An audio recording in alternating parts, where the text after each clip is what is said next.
Hello, welcome back to the Mystic Moon Fort. This is the second part of the two-part story of Betty. So if you didn't listen to the first one, I'm not going to force you to do that. But it is a story, and this is the second part. And the first part is kind of relevant. Yeah, you would get the full story that way.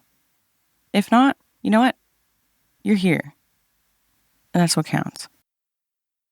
So at the end of last episode, I did say, stay tuned for when I crash the car and almost lose my license. I'll tell you where we left off if you needed a reminder. He's got this motorcycle helmet on that like squishes his face together. I just can't lie to cops. It's not like a moral thing even. It's more of a just like, I'm scared. And so he gave me a ticket for having an extra person in my car. And I was like, oh well. I'm in my mom's car. Boom, boom. Get out of the car.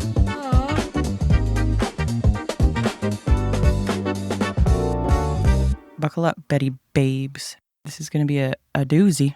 Boom, boom. One night in the summer, I think it was just our neighborhood. And it was a bunch of houses, like along the road. So many houses got like fucked up. It was like, they must have, these literally kids, like, I don't know who they were, but it's not like I knew every kid in the city. But I was like, who would do this? Because it must have been like kids graduating or something. I was pretty mad at them though, like, fuck you guys. That's not cool. But they went around to each house, like so many houses, and just like did something fucked up to the house. I don't know if they like TP'd a bunch of houses. It wasn't just like fun and games. They threw rocks through people's windows. And they went into people's backyards and like fucked shit up. And they did the same to our house. We have a gate and normally it's closed. I'm not sure if it was closed or open that night, but they went into the backyard either way. They stole a bass guitar amp. And they took that. And they also took a bike from our backyard. Maybe 2 bikes. But they also cut a fucking hole in the soft top of my car. They cut a square so nicely right above the driver's seat. And their dirty footprint was on my seat. Like, come on. That's fucking, you know what? I don't even know what they took on the inside because there's nothing in there for them to take. If anything, they may have taken one auxiliary cord and like a toonie. A loony or a toonie. I think they could have taken my only auxiliary cord or something. I don't know. Like, they didn't even pop out the like aftermarket stereo and take that. I mean, I think you need to pop out. I think you need to pop out the entire thing for it to be even useful, but yeah, it was kind of a bummer that they did that, honestly. And like, if I was a super detective, which like I kind of am sometimes, I would have like analyzed the footprint and like looked at everybody's shoe like after that. I mean, that's all I could really do. Unless I like somehow went around to every store in the city and was like, who would buy a shoe with this print on it? Like, that would be overkill. Especially because they didn't take anything from my car, at least. Nothing important. But that's like, why would you cut a hole in it and then be like, oh, there's nothing in here? Look beforehand, but I guess they literally, like, clearly they did not care. They did not care. They were throwing rocks through windows. Like, I'm glad our house didn't get fucked up. Because, that would have sucked. But like, I'm surprised nobody woke up from the sound. I hope they got in trouble. Poor little Betty White. They cut a hole into her. And I had to live with that hole for a while, okay? It felt like a long time. Actually, I know that like around that time, I had a plan with my friend to go kind of like on a drive that was like maybe like 2 hours long to get there, which, okay, yeah, we were gonna go to a rave, actually. A fucking rave. Yeah, I had never been to a rave before at that point. And it was like an Alice in Wonderland themed rave. It sounded so cool. And yeah, so it was like a 2-hour drive away at like a random location, right?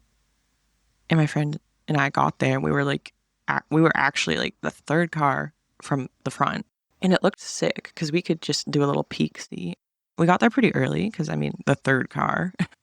So we looked I could see a little bit of the setup that was going on there. And there was like hookahs on the ground. Well, yeah, hookahs, pillows on the ground to sit at while you used the hookah. It looked pretty cool. I don't know. I'm like, is there going to be like LSD in the tea? Because it sounded like that was exactly the vibe. And then guess what? The cops came. They shut her down. They're like, this is a private property and you are trespassing. And I'm like, who the fuck?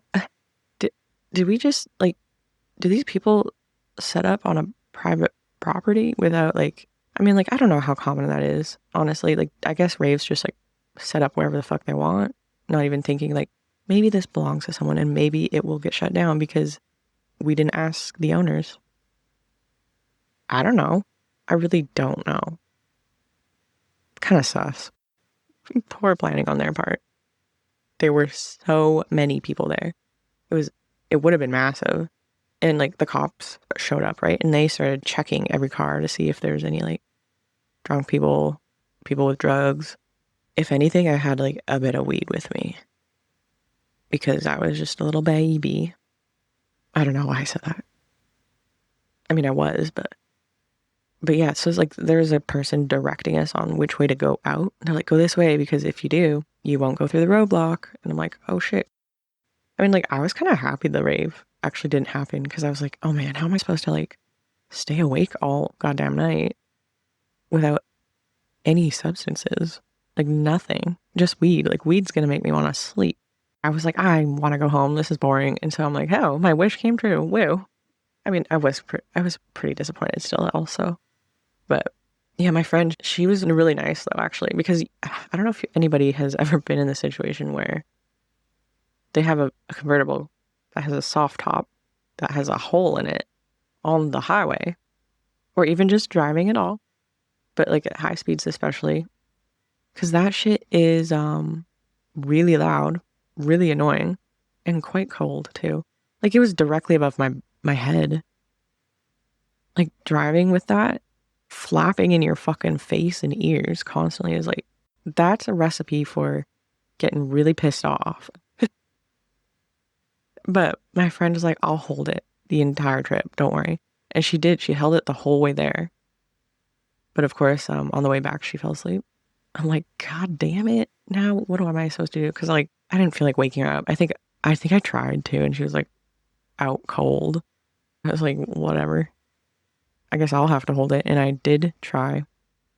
I held it for like half the way. Like I didn't hold it at all for a bit, but I'm like, oh God, like it's unbearable. So I put my hand out the roof and I did the little holdy thing. And of course I was driving home and it was like 2 or 3 in the morning. I know it was kind of cold out, like maybe even a little damp, like misty, because I was going down like this big turny, curly mountain road. And yeah, it was like a road that there was many accidents on. So I was going careful. There was nobody out. And it was just me driving. I'm like, sick. I can be crazy. No, I was driving good. But my hand was out, like holding the roof hole closed, or at least down. And damn, my hand was so cold. It was ice cold, okay? All right. Okay, now, ladies. Yeah. Oh, God. Man, I miss that song. Well, I mean, it hasn't gone anywhere. It's still around. I can listen to it, like, anytime. My hand was ice cold, is the point I was trying to get at. It was not fun to drive around with a hole in your face. Oh, God. A hole in your face? I mean, it wasn't exactly like that. It was a flap going across my face and ears pretty much, and it was like so loud. Like so loud when you get going. And quite embarrassing because it was like just the flapping sound it would make. It was like the car had wings made out of rubber. It was just loud and embarrassing. And the duct tape I had on it did not work because yes, I did try to duct tape it. But that lasts only so long. And I'm like, Mom, this is unbearable. I can't stand to live like this any longer.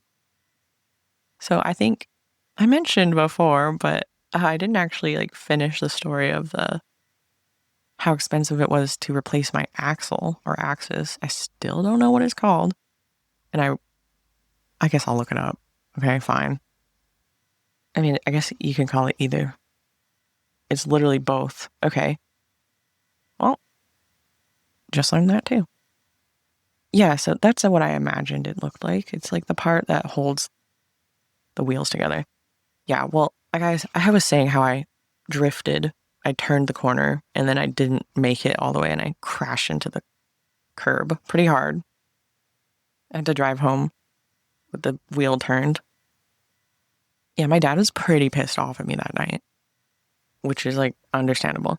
We did get a replacement and yeah, we had to order in the part from Germany, so it was extra expensive.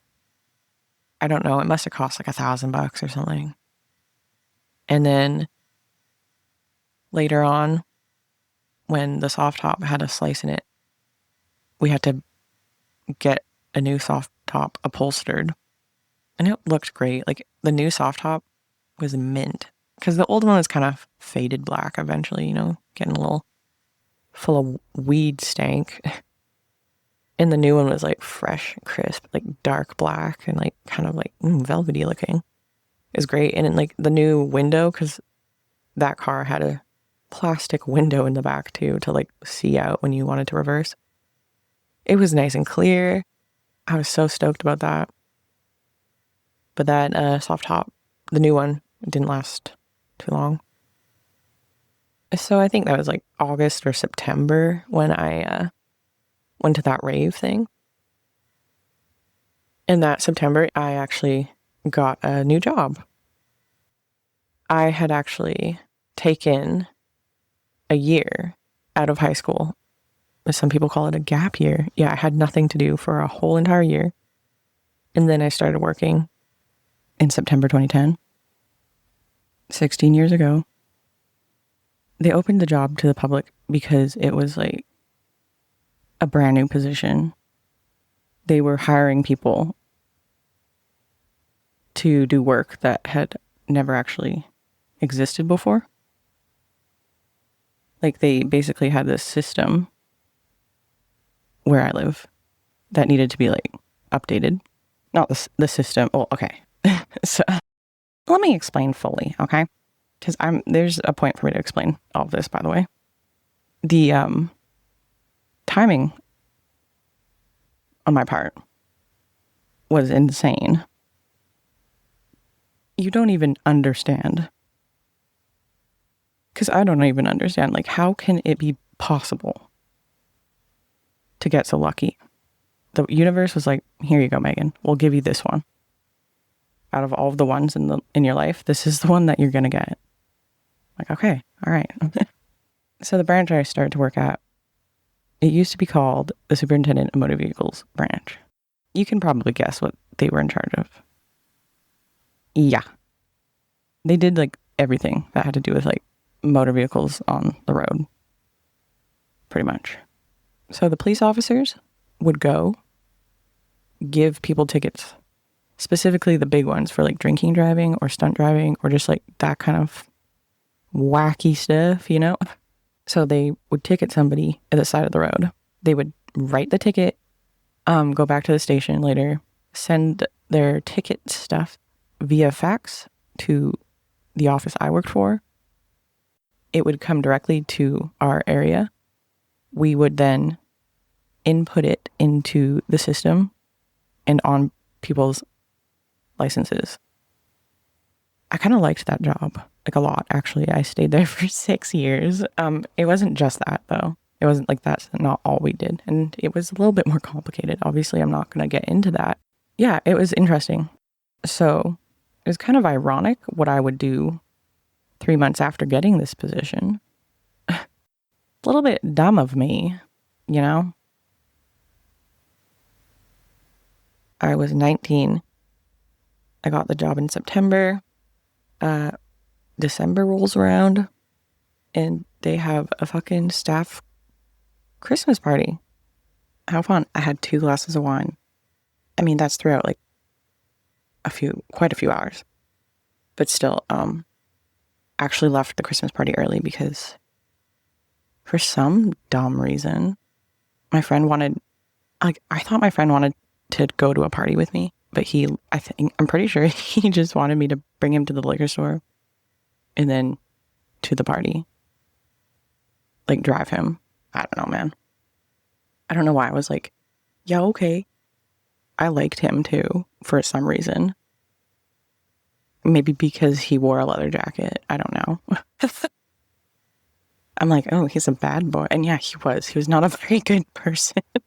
Yeah, he drove a motorcycle and fucking wore a leather jacket. And then he was also really mean to me. I'm like, that's my type. I mean, okay, enough of that. We don't need to talk about my issues. I mean, we kind of do, because that's like the point of this, but it was a joke, okay? Everybody back off. I'm fine. He had a friend too. He was with another dude. So they both got liquor. And then we're going to go to this party. And then I'm like, what, am I coming? Like, I don't know. Maybe I was. I can't remember.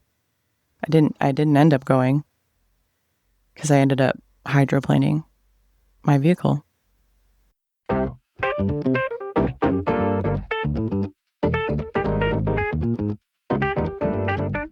Find out Betty's fate in the next episode.